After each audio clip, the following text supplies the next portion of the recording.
mimi kama mwamuzi, kama kiongozi wa waamuzi, nafahamu mambo mengi sana. Hivi hapo walipo sina ushahidi wa moja kwa moja, sio kanikamata kwamba nikutajie. Ndio.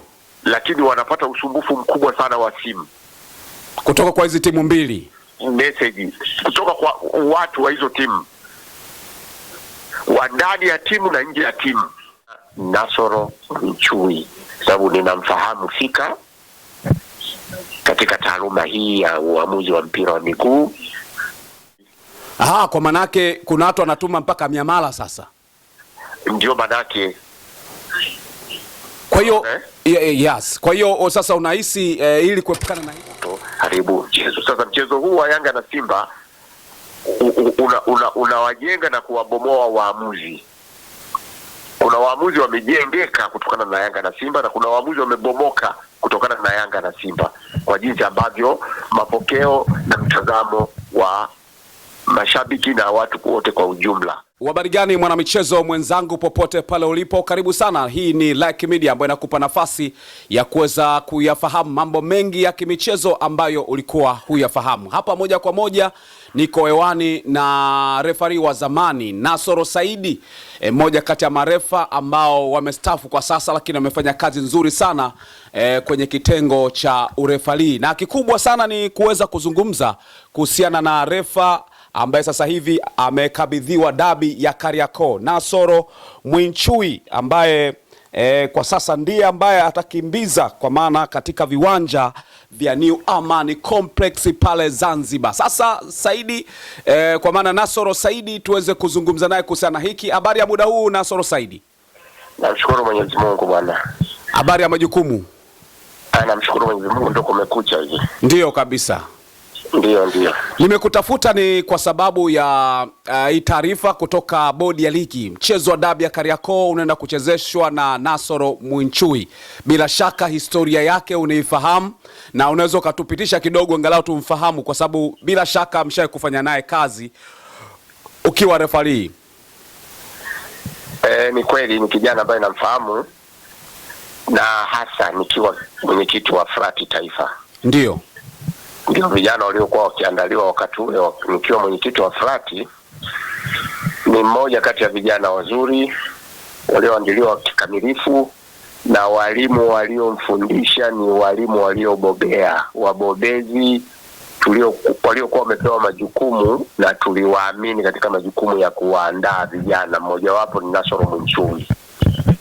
Kwa hiyo ni kijana ambaye kwa jinsi ninavyomfahamu mpaka sasa hivi, sababu nina muda kidogo niko pembeni kidogo, lakini historia yake ninayomfahamu kwa sababu alipita kwenye maandalizi nikiwa kiongozi mkuu. Yuko vizuri, alikuwa anakuja vizuri, na alikuwa anaaminika na wale wakufunzi waliokuwa wakimfundisha, na alikuwa flexible kupokea na kutekeleza aliyokuwa anaagizwa kisheria. Kwa hiyo ni mmoja kati ya waamuzi ambao binafsi mimi ninajivunia katika nchi hii. Ninajivunia Nasoro Mwinchui sababu ninamfahamu fika katika taaluma hii ya uamuzi wa mpira wa miguu. Ni kijana mzuri, mwadilifu, mwaminifu, na niwashukuru waliomwamini kumpa jukumu hili. Hawajakosea. Labda litokezee swala la kibinadamu, kwa sababu sisi ni binadamu, hatuna guarantee ya maisha. Kwa hiyo kwa kifupi ni hivyo tu. Ndiko kwa unaweza ukasema kwenye uadilifu Nasoro Mwinchui anakidhi kabisa kuchezesha dabi ya Kariakoo yenye lawama nyingi. Lawama zipo kwa sababu ya nature ya mchezo wenyewe na nature ya timu zenyewe. Lakini ni kijana ambaye anaweza akacheza popote pale katika mchezo wa mpira wa miguu. Iwe mechi ya kirafiki, iwe mechi ya ligi, iwe mechi ya ushindani mgumu kama huu ambao upo katika fikra za watu, haupo katika uhalisia wa sheria. Sheria ni kwa wote, sheria ni kwa timu yoyote. Yule msimamizi anazitekeleza vilivyo, hajali timu gani wala timu gani. Kwa hiyo mmoja wapo kati ya watu hao ni Nasoro Mwinchui.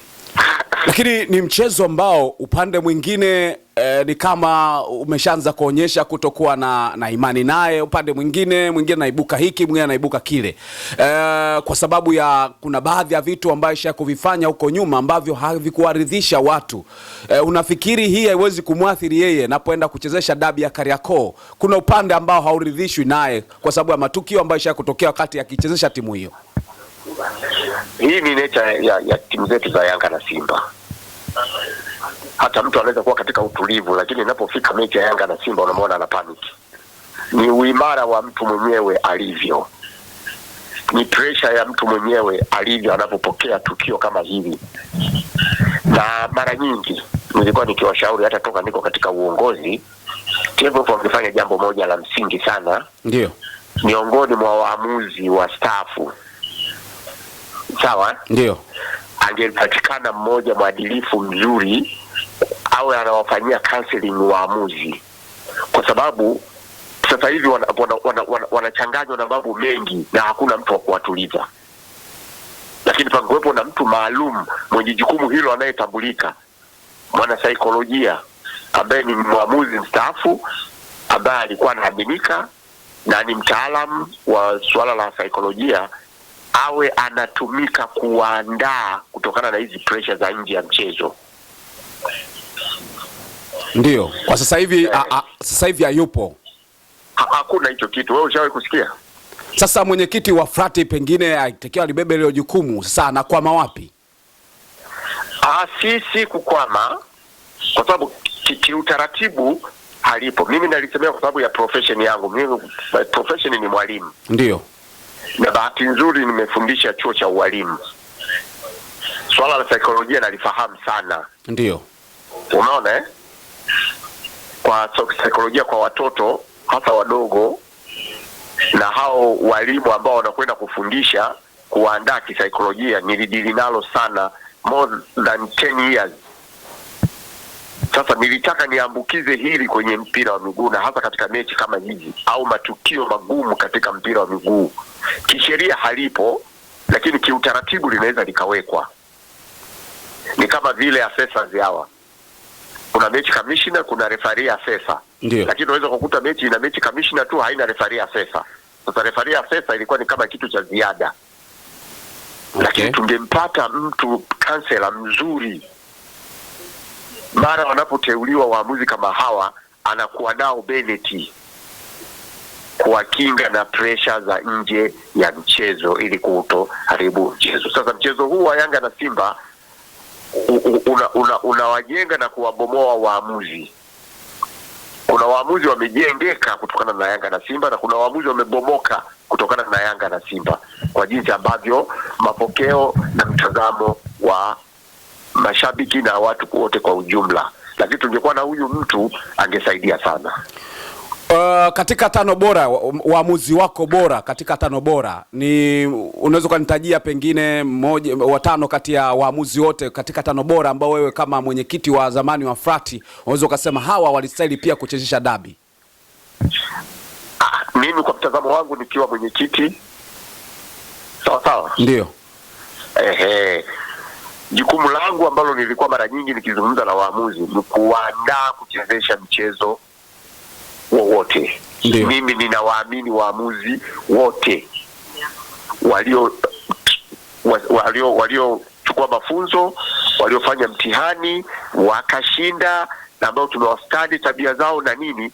Almost karibu waamuzi wote wa class 1 ninao wafahamu, na wanaochipukia wanaweza wakapewa majukumu hayo, kwa sababu hakuna mwamuzi purposely anayeandaliwa from the beginning kuja kuchezesha Yanga na Simba. No, anaandaliwa kwa sababu ya sheria, anaandaliwa kuchezesha mechi ya Yanga na Simba, mechi ya mpira wa miguu. Ndio, kwa kufuata sheria. Yanga na Simba ni matokeo. Ndio.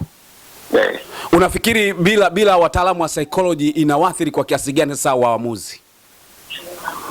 Inawaathiri kiasi kikubwa, kwa sababu wanakumbana na vitu vingi. Mimi kama mwamuzi, kama kiongozi wa waamuzi, nafahamu mambo mengi sana. Hivi hapo walipo sina ushahidi wa moja kwa moja, sio kanikamata kwamba nikutajie. Ndio. Lakini wanapata usumbufu mkubwa sana wa simu kutoka kwa hizi timu mbili. message kutoka kwa watu wa hizo timu, wa ndani ya timu na nje ya timu. Na lengo lilikuwa ni nini sasa? Ni kutafuta ushindi. Aha, kwa manake kuna watu wanatuma mpaka miamala sasa. Ndio manake. Kwa hiyo yes. Kwa hiyo sasa unahisi ili kuepukana na hilo ilitegemea kifanyike kitu gani? Ndio hiyo unaosema psychology itakia waandaliwe vizuri. Wangepatikana yule mtaalamu. Unaona Ndio. Wa kuwafanyia counseling before, during na after the match. Okay. Unaona na sio mbaya toka wanatangazwa anakuwa nao. Ndio. Kuwafanya wawe salama zaidi, lakini sasa hivi ni vile wameshatangazwa hawana amani. Kwa hiyo inawezekana pamoja na kwamba watu watakuwa wanatuma miamala, wanatuma message, lakini pia message pia za vitisho huenda pia zinatumwa ambazo zinaweza pia zikawatia hofu. Tena hizo za vitisho ndio nyingi zaidi. Hizo za vitisho ndio nyingi zaidi, tena mbaya zaidi. Ndio. Vitisho hivyo vinatoka mpaka hata kwa watu wakubwa. Na usiniombe ushahidi. Ndio. Lakini ninachokuambia kiamini. Ulishapata bahati ya kuchezesha dabi pia bila shaka ukiwa mwenyekiti wa Frati? Hapana, sijapata kuchezesha Yanga na Simba. Lakini hizo taarifa labda kwa namna gani ambazo ulizipata kwamba vitu kama hivyo huwa vinatokea? Walikuwa wakinieleza waamuzi wenyewe. Okay. Wananieleza viongozi wa timu. Wananieleza wa mashabiki, wapenzi wa mpira na nini. Mimi mwenyewe wanataka kunitumia. Bwana, tunakuomba ukiwa mwenyekiti tusaidie tupate mwamuzi fulani aje atuchezeshe. Umeona Kwa hiyo hayo yanakuwa ni mazingira ya kumpanga huyo mwamuzi ili aweze kuwapa fair upande wao. Na sio kwamba ni mwaminifu wa mwamuzi anavyokuwa naombwa. Ndio maana yake. Pamoja na kwamba jukumu la kumpanga mwamuzi ni la kamati. Ndio. Lakini hata hivyo, hata hiyo kamati yenyewe inapofika dabi ya Yanga na Simba, ushauri ni mwingi mno kutoka nje ya kamati kuliko mechi zote. Kamati yenyewe, mimi nishakuwa mjumbe kwenye kamati ya waamuzi. Ndio. Tunapokea ushauri mwingi sana inapokaribia Yanga na Simba. Bado naomba kamati, mwenyekiti tusaidie bwana. Hiyo mechi bwana apewe fulani bwana, huyo ndio anaimudu. Umeona Sisi nyinyi tulioko kwenye kamati hamjui kufikiri, na ndio wataalamu wenyewe. Kwa hiyo ndio inawezekana athiri dabi yenyewe kuwa na sintofahamu. Somehow inachangia sana. Umeona Ndio. Wewe kwa sababu umenipigia na mimi ni mtaalamu, wewe mnajua, unasema kwa nia njema, nimejaribu kukueleza. Ndio. Hali halisi ilivyo ambayo wanakumbana nayo waamuzi. Wanakuwa katika kipindi kigumu sana katika mechi ya Yanga na Simba, waamuzi wanaoteuliwa. Na mnawahudumia kushinda hata mnavyowahudumia waamuzi wenu wa ndani katika mechi za kawaida za ligi kuu. Ndio. Inajenga nini? Inajenga picha mbaya kwa waamuzi wa ndani. Kwa hiyo yani ile ya kuwaleta waamuzi kutoka ligi nyingine ingewezekana ingeharibu taswira ya ligi yenyewe na waamuzi wangejisikia vibaya kabisa. Na hiyo ipo hivyo. Unaona? Ndio. Kwa sababu gani Lugano? Wewe leo mzuri kwa sababu fulani, kesho mbaya kwa sababu fulani, kesho kutwa tena mzuri kwa sababu fulani. Wewe mtu yule unapata picha gani? Angalia uzito wa Yanga na Simba na thamani yake. Ndio. Kwa hiyo waamuzi wetu hawafiti.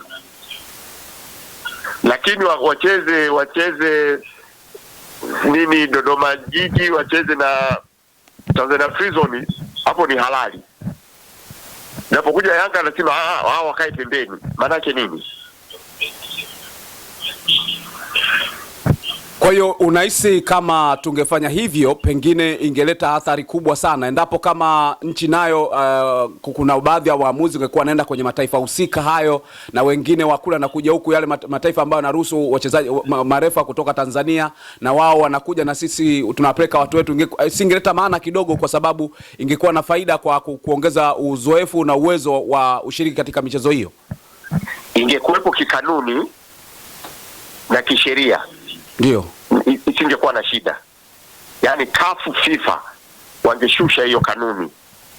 ya ushirikiano wa waamuzi katika mashindano yanayotambulika, mfano ligi kuu, mashindano wa hiyo AFCON sijui na nini na nini, ingetoka tamko rasmi, mimi nisingekuwa na wasiwasi. Lakini hiyo haipo, hata kwenye mashindano ya ndani yanaendeshwa na waamuzi wa ndani kwa kila nchi. Ni mhemuko wa mtu tu kuomba waamuzi pembeni kuletwa. Hata hao walioletwa nafikiri nao walikuwa na maswali mengi ya kujiuliza, na hao walioombwa walikuwa wanajiuliza sana weakness katika nchi yetu mpaka wanaombwa wao. Ni swala fulani la kujidhalilisha. Yote katika yote, unalipi la kuambia sasa Nasoro Mwinchui? Kwa sababu Nasoro Mwinchui kama nilivyosema, kuna baadhi wanamuona kama hata watendea haki, na kuna wengine wanaona ni sawa tu awepo kwa sababu pengine hawakudhurika sana naye, na wengine mitazamo tofauti, wanaona wengine ni coach, ni refa mzuri sana ambaye anaweza akaimudu dabi. Kwa upande wako unamwambia nini Nasoro Mwinchui kuelekea dabi ya Kariakoo inayofanyika pale Zanzibar? Cha kwanza, ningepata nafasi ya kuongea naye moja kwa moja, kama anasikiliza hapa ni vizuri. Ndio. Naomba amtangulize Mwenyezi Mungu.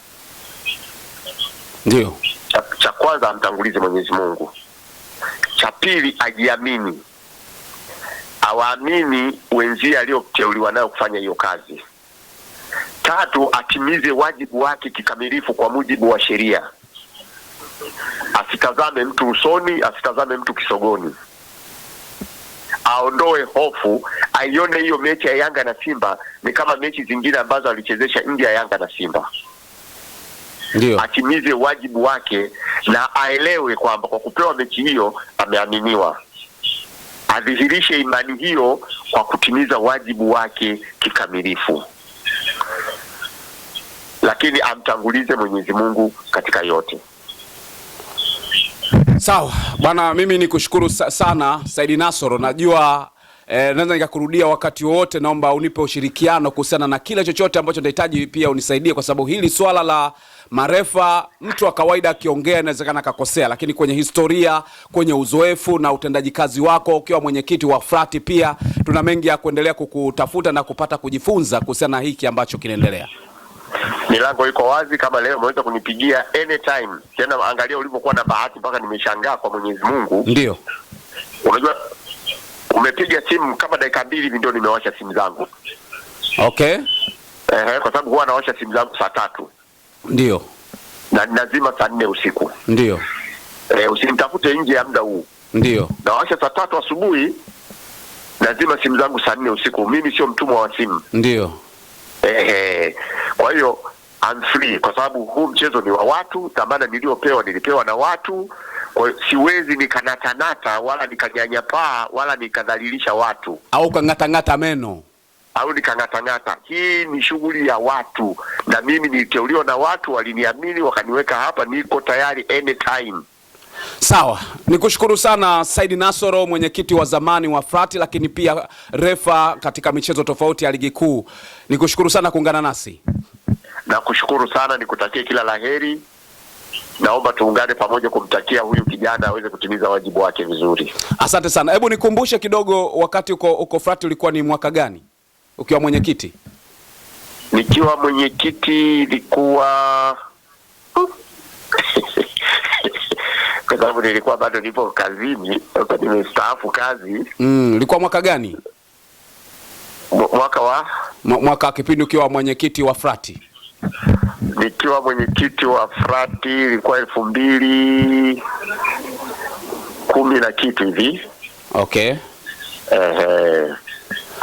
Basi sawa, mimi nikushukuru sana na nikutakie siku njema. Nashukuru sana, milango iko wazi, wala usijali, anytime wewe tuwasiliane na mimi katika muda nilokutajia. Asante. Na itakuwa vizuri zaidi kama tutafanya tathmini baada ya mchezo huu. Sawa. Je, haya niliyosema mimi yamekidhi? Ndio. Na isije kaonekana kama huyu mwamuzi na mpamba. Ndio. Isije kaonekana mwamuzi huyu na mponda. Sawa. Unajua sumu na athari ya Yanga na Simba. Ndio. Lakini mimi vijana wangu wote, na kuna baadhi ya vijana kwa hapa Tabora ndio wanaocheza hizo ligi, wao wakipata appointment wanakuja. Ndio. Unakuja kiongozi, tusaidie, tupatie neno, nimepata appointment naenda kuchezesha mechi fulani, naomba 2 matatu. Upate baraka. Wanakuja wenyewe. Unaona Ndio. Na wengine wa mbali wananipigia simu. Okay. Mwalimu, naomba unisaidie, nimepangwa mechi fulani, una jambo gani la ziada unaweza ukaniongezea ili nikafanye vizuri mchezo huo. Na Mwinchui pia utampigia simu bila shaka. Basi naomba tuwasiliane zaidi, si kwa ajili ya mechi hii tu, kwa taaluma nzima ya uamuzi. Ndio. Nakushukuru sana, nikutakie kila laheri, majukumu mema. Asante sana kiongozi. Haya, asante. Barikiwe sana. Naam. Wako pia. Asante. Naam, huyo ni refa wa zamani wa ligi kuu, lakini pia ni mstaafu ambaye alisimama kama mwenyekiti wa Frati miaka ya 2010 na zaidi huko. Alisimama kama mwenyekiti wa Frati. Alikuwa anatuambia tabia na mazingira ambayo zakapelekea mchezo kuwa bora na mchezo kuwa na changamoto kutokana na watu kutoka nje. Asante sana, umechagua Like Media. Mimi naitwa Lugano Israel. Subscribe channel hii uwe miongoni mwa watu ambao wanafahamu taarifa na michapa mbalimbali ya kimichezo. Mpaka wakati mwingine. Ciao.